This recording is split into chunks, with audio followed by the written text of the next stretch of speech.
Okay, I just wanted to tell you that story, and now I'm going to move on to what I'm supposed to talk to you about. Okay, next slide. Okay, enough about you. Let's talk about me. These are my parents.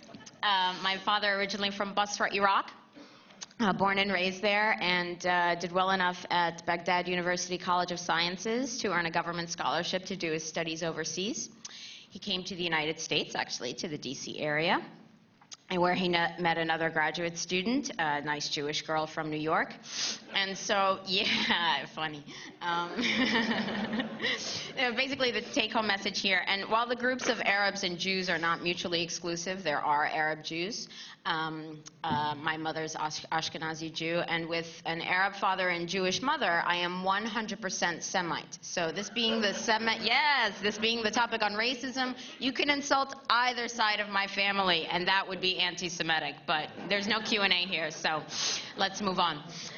Next slide, please. Now, my parents were married in '68, had my sister in '69, and then their lives dramatically improved when I came along.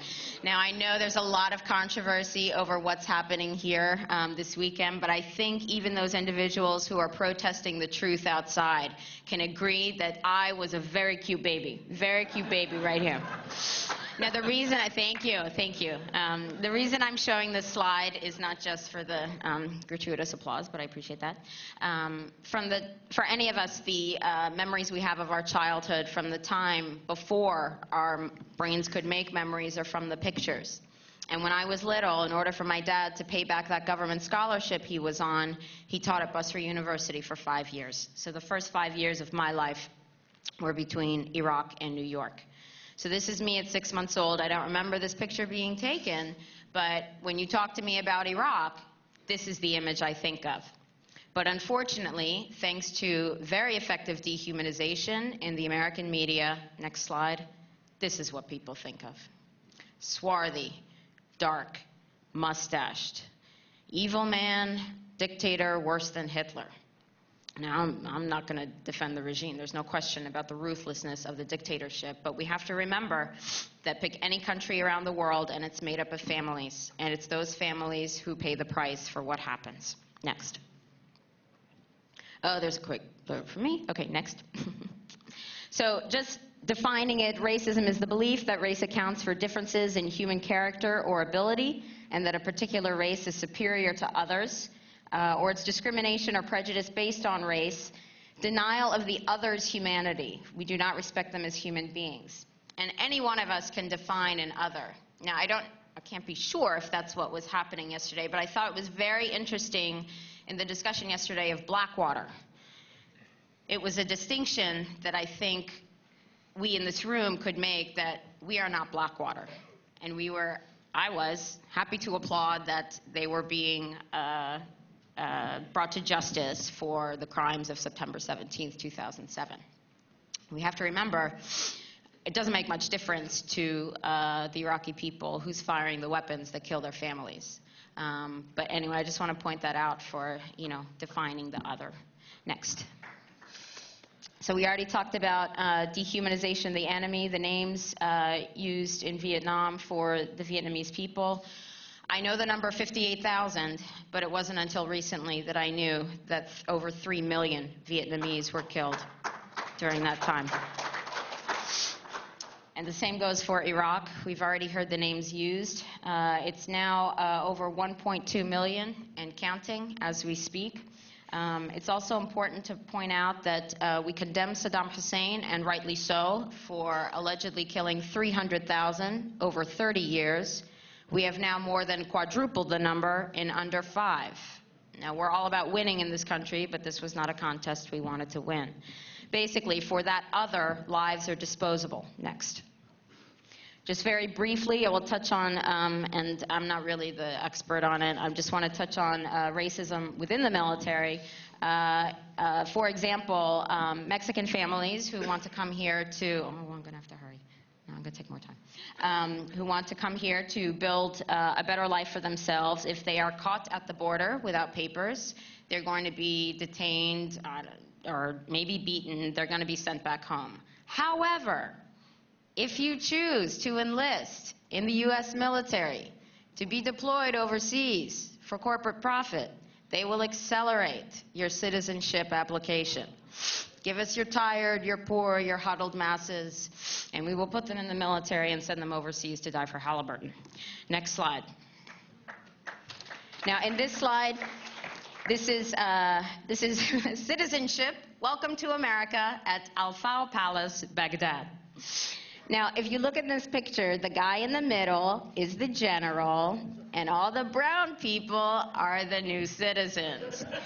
You notice that the immigrants who get accelerated, it indicates that this is not Irish immigrants who need accelerated citizenship. Not Europeans, mostly from minority areas. Next. Disposable Iraqis, again, disposable, designed to be used once and then thrown away. General Tommy Franks in 2003. We don't do body counts. I mean, they don't even count the number for the Pentagon doesn't even count the number of American dead accurately. We shouldn't expect, if they're not going to do that, we're not going to expect any better for Iraqis. Colin Powell. Colin Powell was mentioned yesterday, Chairman of the Joint Chiefs of Staff during the first Gulf War. Colin Powell said, civilian Iraqi casualties, it's really not a number I'm terribly interested in. Now, he was referred to as being respected. Colin Powell is a liar. He was a tool that was used to get us into Iraq. At the time that we were getting ready to invade Iraq, the Guernica that Dr. Api referred to, the Guernica picture at the UN had to be covered. The whole point was to put it there to avoid war, but they covered it up at the backdrop. And Colin Powell got his start. He had a desk job during the Vietnam War. It was his job to do cover-ups of massacres like My Lai and everything else that went on. So no love from Dahlia for Colin Powell. Next slide. We have to stay and help. There is an element of white man's burden in this. How are these people going to wander through the desert without us? And this is, I'm telling you, this is not, I'm not going to blame the right for this. This is mostly, I will hear this in the progressive community. I know we have to leave, but I'm just afraid of what will happen when we go. Next slide. Okay, we have less than 300 years of history. And I don't even know how much of that you can count as democracy, okay? If you've seen our last few elections. They have more than 7,000 years of civilization. Who needs whose help? What if Iraqis spoke Oxford English, which some of them do?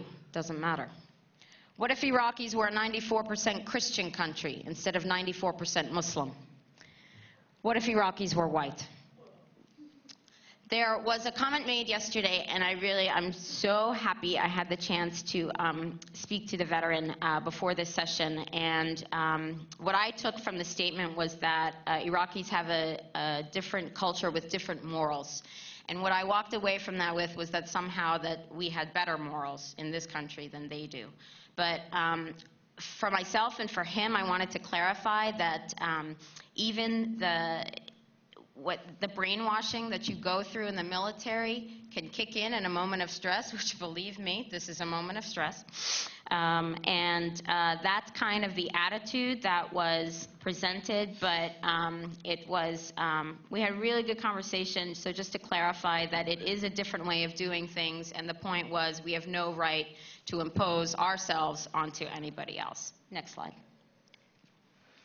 I know I'm out of time. I'm going to use the next 5 minutes if I could. Are you okay with me doing that? That's fine. Thank you.